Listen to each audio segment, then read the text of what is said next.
지난 5월 30일 러시아의 곡창지대인 남부 지역에 이 메뚜기 떼가 공격을 했습니다. 옥수수 이파리, 옥수수 대까지 모조리 먹어 치웠습니다. 그래서 러시아는 국가적인 이 비상사태를 선포를 했습니다. 30년 만에 최악의 메뚜기 떼였다고 이야기합니다. 우리나라 역사 속에도 이 메뚜기 떼로 인한 재앙이 큰 피해들이 종종 기록되어져 있는데, 이 조선 왕조실록을 보면 391회에 걸친 이 메뚜기 재앙이 피해가 있었다고 기록을 하고 있습니다. 요엘은 주전 830년경에 요아스 왕이 통치할 때 남유다에서 하나님의 부름을 받고 선지자로 활동을 했습니다. 정치적으로 안정되어 있었고 경제적으로 대단히 풍요로웠던 그런 시대였습니다. 그러나 백성들은 하나님을 버렸고 하나님을 떠나서 바알과 아세라를 섬기며 우상을 섬기며 그렇게 살았습니다. 종교 지도자들은 영적으로 잠들어 있었고 백성들의 영혼은 메마른 나무처럼 생명을 잃어버렸습니다. 요엘은 자연 현상 속에 하나님의 뜻, 하나님의 섭리를 발견했던 그러한 선지자입니다. 메뚜기 재앙을 하나님의 심판으로, 그리고 해가 어두워지고 달이 핏빛으로 변하는 것을 여호와의 날이 임하는 것으로 예언하고 있습니다. 선지자는 우상 숭배하는 백성들을 향해 하나님의 심판이 있을 것이다. 속히 회개하고 돌아와라. 회개하고 돌아오면 하나님이 너희에게 자비와 긍휼을 은혜를 베풀어 줄 것이라고 선포합니다. 요엘 1장 4절 팥종이가 남긴 것을 메뚜기가 먹고 메뚜기가 남긴 것을 느치가 먹고 느치가 남긴 것을 황충이 먹는다, 이렇게 말씀합니다. 이 네 곤충은 모두 메뚜기목, 메뚜기과에 속하는 그런 곤충들입니다.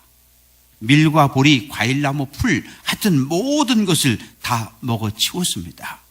메뚜기 재앙이 온 데다 뒤이어 기근이 닥쳐왔습니다. 거기다 북쪽에서 아수르 군대가 이 예루살렘을 공격해 내려옵니다. 말할 수 없는 고통과 괴로움을 겪게 되었습니다. 기쁨과 즐거움 다 사라져버렸습니다. 예루살렘 성전의 아침 저녁으로 하나님께 드릴 예물조차 제물조차 구할 수 없는 이런 상황이 되고 말았습니다. 하나님은 이스라엘 백성들이 하나님을 떠났을 때, 우상을 숭배할 때 임할 재앙에 대해서 경고를 했습니다. 신명기 28장 38절 내가 많은 종자들을 들에 뿌릴지라도 메뚜기가 먹음으로 거둘 것이 적을 것이다, 이렇게 말씀하셨습니다. 요엘은 하나님의 백성을 향해서 죄를 버리고 하나님께 돌아오라고 선포합니다. 구체적인 방법을 제시하는데, 너희는 굵은 배로 허리를 동이고 슬피 울어라. 금식일을 정하여 여호와께 부르짖으라고 말합니다. 철저한 회개만이 하나님의 은혜를, 하나님의 은총을 회복할 수 있다고 선언합니다. 교회에서 목사가 하는 설교 중에 사랑하라고 하는 설교하고 이 회개하라고 하는 단어를 제일 많이 여러분은 듣게 됩니다.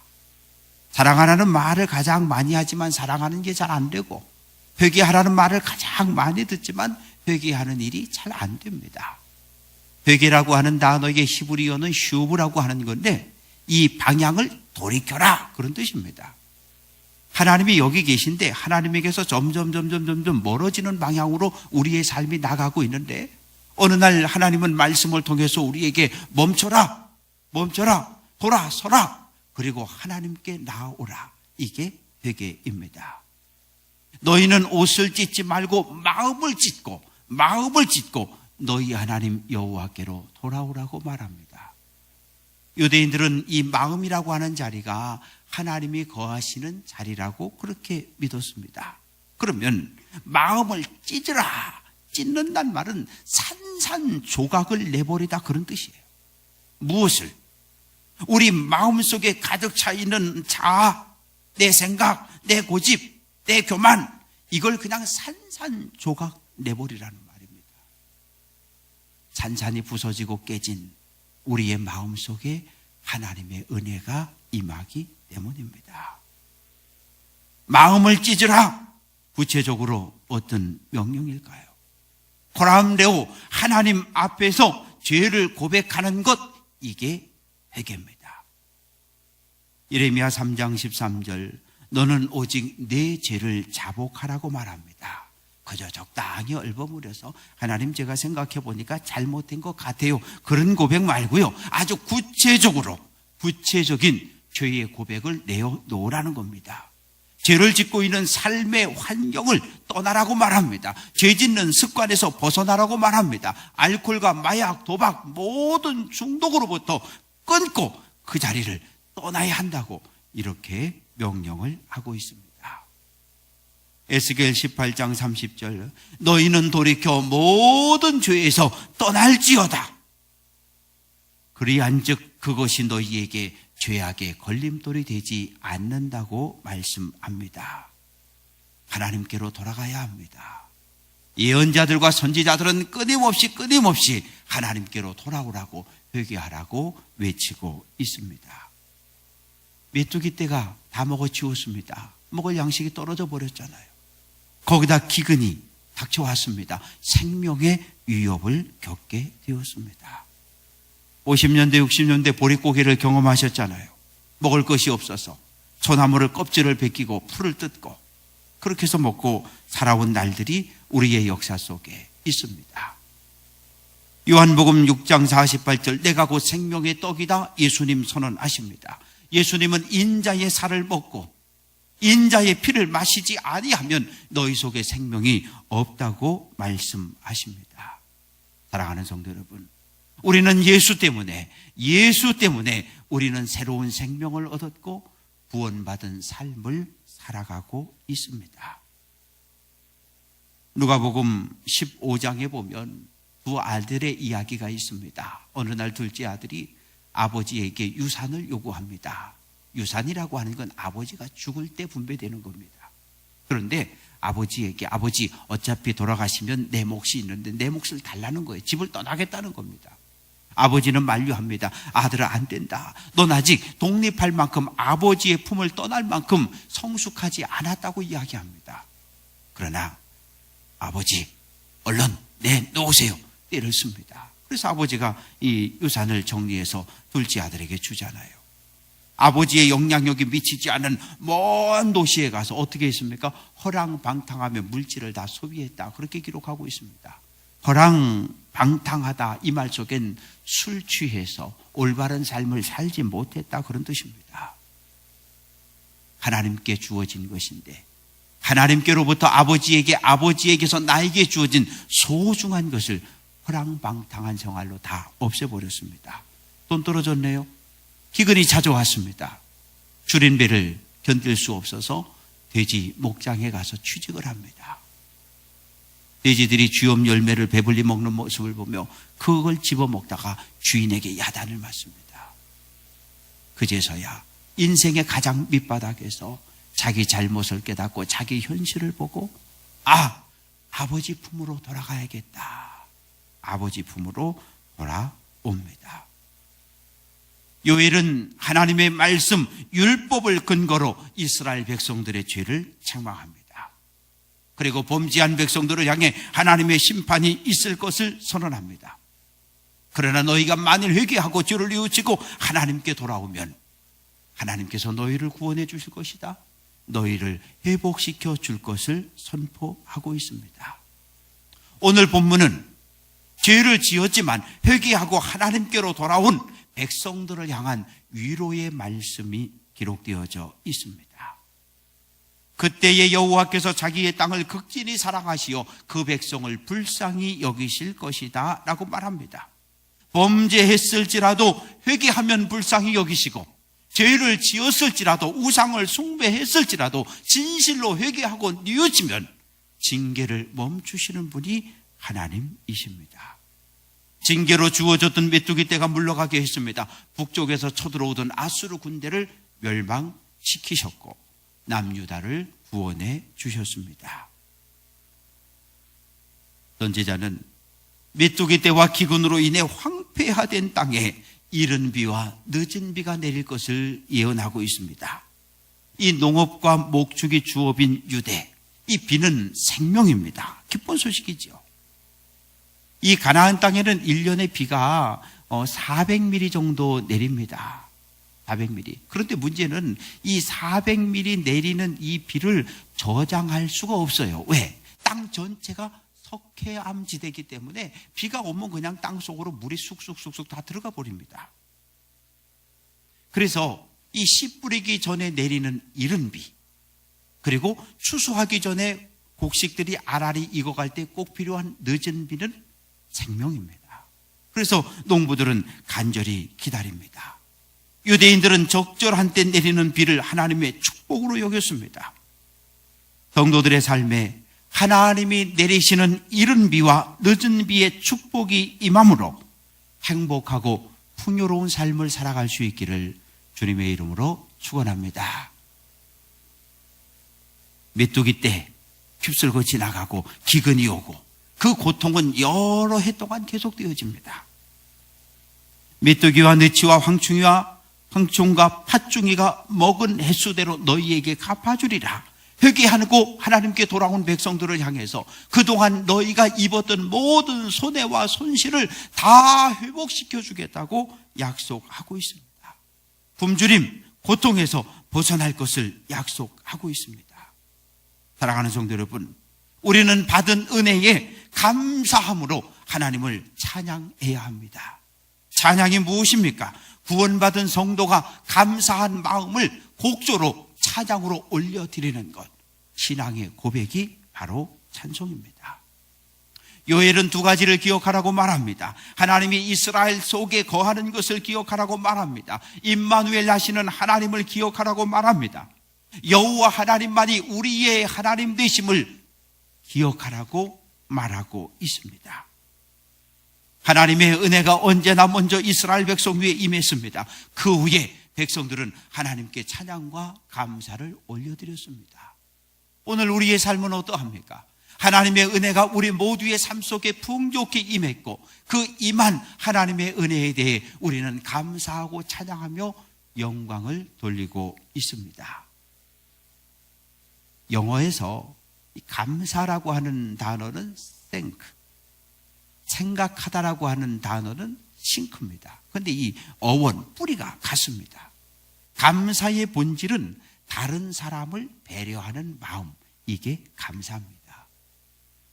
소련의 독재자였던 스탈린, 감사하는 마음은 개나 앓는 병이다, 이렇게 이야기했습니다. 감사는 가치가 없는 것이고 감사는 나약한 자의 입에서 나오는 변명이라는 거예요. 병적인 감정이라는 거죠.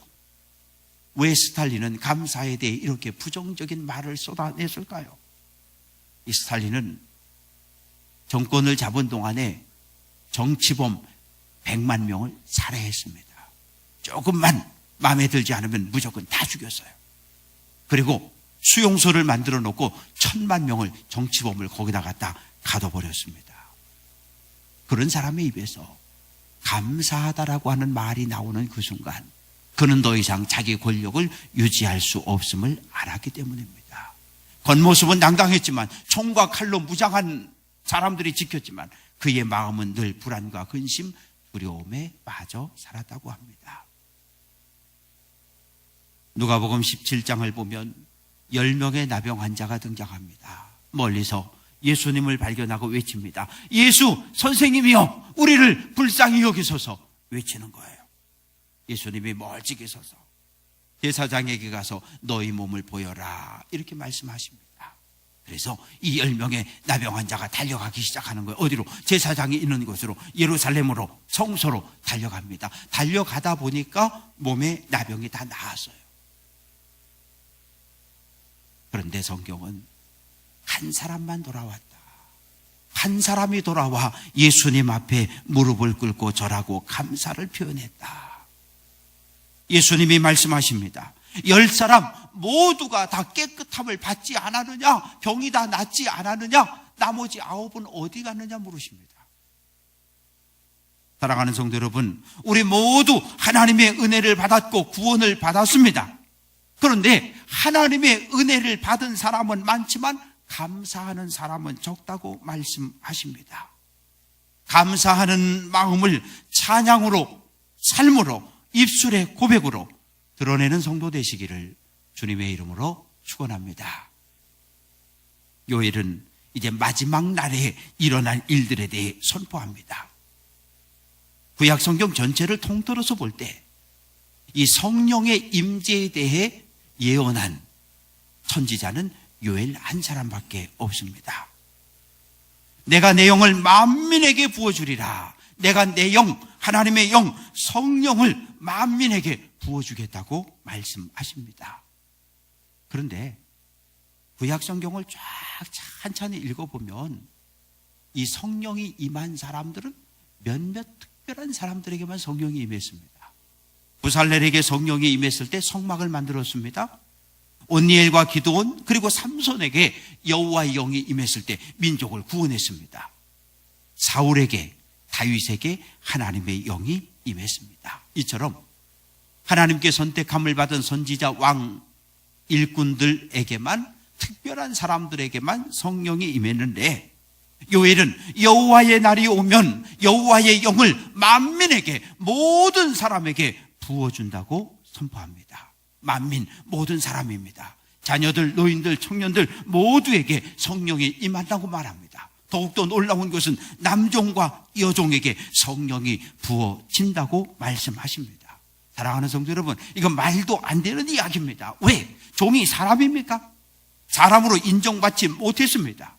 예수님 시대에도 종은 말하는 짐승이었고 주인에게 속한 재산 중에 하나였습니다. 그런데 말도 안 되는 이 예언이 언제? 오순절에 마리아의 집 다락방에서 120명의 성도들이 한 마음 한 뜻으로 기도하고 있을 때 오순절의 불같은 성령이 임했습니다. 부어주리라. 마치 폭우가 쏟아지는 것처럼 모든 사람에게 풍족하게, 흡족하게 성령이 임했습니다. 바울이 고백합니다. 고린도전서 12장 13절, 유대인이나 헬라인이나 종이나 자유인이나 다 한 성령으로 세례를 받아 한 몸이 되었고 한 성령을 마시게 했다고 말합니다. 하나님의 은혜는, 성령은 이방인과 유대인, 자유인과 종을 구별하지 않습니다. 하나님의 형상대로 창조되어진 모든 사람에게, 하나님의 이름을 부르는 모든 사람에게 성령이 임할 것을 약속하십니다. 사랑하는 성도 여러분, 왜 성령을 받아야 합니까? 성령이 임할 때 우리는 나의 죄를 깨닫게 되고 나의 허물을 깨닫게 됩니다. 성령이 임할 때 예수를 주로, 예수를 그리스도로 고백할 수 있습니다. 성령이 임할 때 권능을 받게 되고 권능을 받아야 땅끝까지 달려가며 복음의 증인으로 살 수 있습니다. 부활하신 예수님이 제자들을 찾아오셨습니다. 아버지께서 나를 보낸 것처럼 나도 너희를 세상으로 보낸다라고 말씀하십니다. 세상은 두려운 것입니다. 하나님의 아들 독생자 예수를 십자가에 못 박아 죽인 그 무서운 세상, 악이, 유대인이, 바리새인이, 로마 군병이 예수의 제자들을 잡아 죽이려고 하는 그 세상으로 예수님은 제자들을 보내십니다. 보내시기 전에 제자들을 향해 성령을 받으라, 성령을 받으라 명령하십니다. 성령을 받아야 하나님을 바라보게 되고 성령을 받아야 이 어두운 세상을 밝힐 수 있는 빛과 소금의 삶을 살아갈 수 있고 예수님 다시 오시는 그날까지 우리의 믿음을 지켜갈 수 있습니다. 요엘은 이제 하나님의 때가 가까웠다고 말합니다. 내가 이적을 하늘과 땅에 베풀리니 곧 피와 불과 연기 기둥이라고 말합니다. 하나님의 백성을, 하나님을 제사할 수 있도록 보내주시오. 바로에게 모세가 이야기했지만 바로는 허락하지 않습니다. 하나님께서 애굽에 10가지 재앙을 쏟아붓습니다. 나일강을 피로 변하게 합니다. 그리고 우박이 떨어지는데 거기에 불덩이가 같이 떨어집니다. 시내산에서 이스라엘 백성들이 광야에 모여 있을 때 연기 속에 하나님이 임재하십니다. 요엘은 하나님의 날, 심판의 날이 오면 출애굽 때보다 더 놀라운 기적과 이적을 하나님께서 베풀 것을 선포하고 있습니다. 이 요엘의 예언은 주전 586년 바벨론 군대가 예루살렘 성전을 짓밟고 불태우고 약탈함으로 1차 성취가 되어집니다. 오늘 우리는 다시 오실 주님을 기다립니다. 예수님의 재림은 구원받은 성도에게는 기쁨이지만 악인에게는 심판의 날입니다. 지난 9월 30일 미국에서는 이 블랙문 현상이 일어났습니다. 이 태양이 있고 지구가 있는데 달이 요 사이에 일직선으로 서버렸어요. 그러니 지구에서 이 달을 볼 수가 없습니다. 달이 마치 없는 것처럼 하늘이 달이 있어야 할 자리가 시커멓게 변해버렸습니다. 특히 이단, 종말론에 빠져 있는 사람들은 이 블랙문이 뜨는 이 날을 예수 재림의 날이라고 이야기하고 있습니다.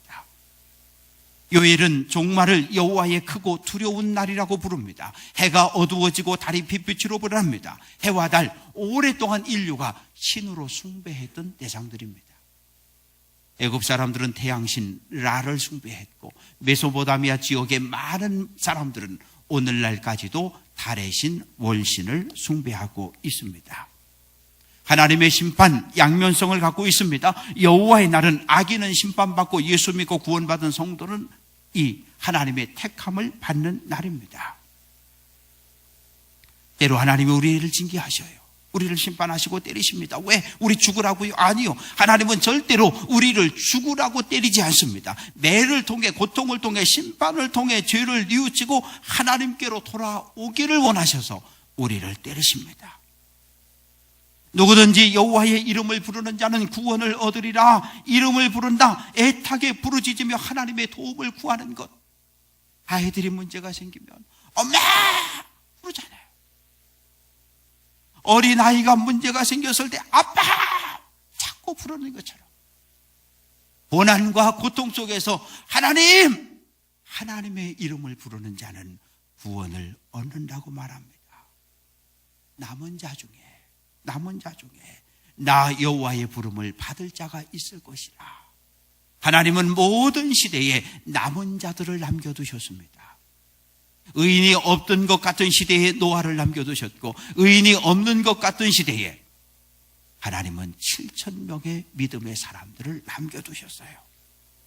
하나님은 오늘도 그 남은 우리를 택하시고 그 남은 우리를 부르셔서 하나님의 구원의 사역을 이루어 가십니다. 사랑하는 성도 여러분, 혹 마음의 기쁨을 잃어버렸다면 우리의 마음을 찢읍시다.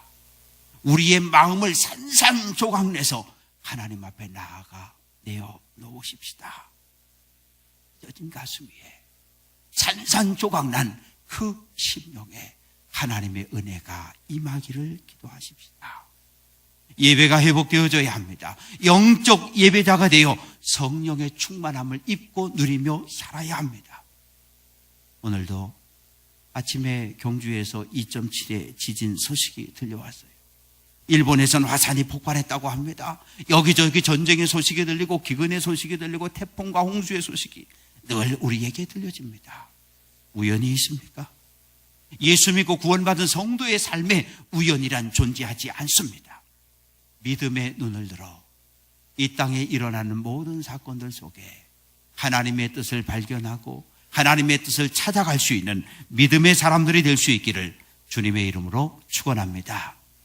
초대교회 성도들은 만날 때마다 마라나타, 마라나타 이렇게 인사했어요. 마라나타, 예수님 곧 오십니다. 예수님 곧 오십니다. 우리 깨어 기도합시다. 믿음을 지키십시다. 이게 인사였습니다. 오늘 우리는 다시 오실 주님을 기다리며 살고 있습니다. 받은 은혜 감사하며 사십시다. 남은 자가 됩시다. 하나님께 부름받은 하나님의 일꾼이 되어 이 땅에 하나님의 나라를 세워가고 이 땅에 하나님의 나라를 확장시켜가는 일에 귀하게 쓰임받는 귀한 성도들 될 수 있기를 주님의 이름으로 축원합니다. 기도합니다. 아버지 하나님 감사합니다.